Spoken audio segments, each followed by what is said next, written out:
Welcome to Kenton's videos. Enjoy the video. In this video, I will show you how to make a ghost video. First, set up your camera on a tripod to ensure it remains perfectly still. Choose a location with good lighting and minimal clutter. This helps the ghost effect stand out. Make sure your actor, who will be the ghost, wears light-colored clothing for better visibility in the final edit. This simple setup is crucial for a convincing result. Now let's capture the footage. Begin by recording the empty room for about 10 to 15 seconds. This will be your background layer. Next, without moving the camera at all, have your actor enter the scene and perform their ghostly actions.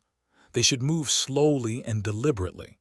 Remember, the camera must stay absolutely still for both takes to work correctly. It's time to bring your ghost to life in editing.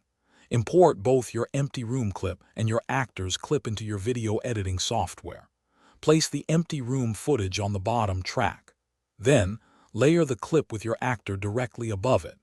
The key step is to select the top layer and reduce its opacity to somewhere between 30 and 50%. This creates the transparent, ghostly appearance. To truly enhance your ghost video, consider adding some final touches.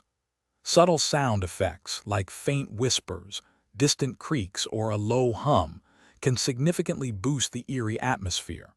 Also, play with color grading to give your video a colder, desaturated, or slightly greenish tint for a more unsettling feel. Don't forget to check the description for links to other great deals and to learn more about how you can bring your space to life with the Echo Dot smart speaker.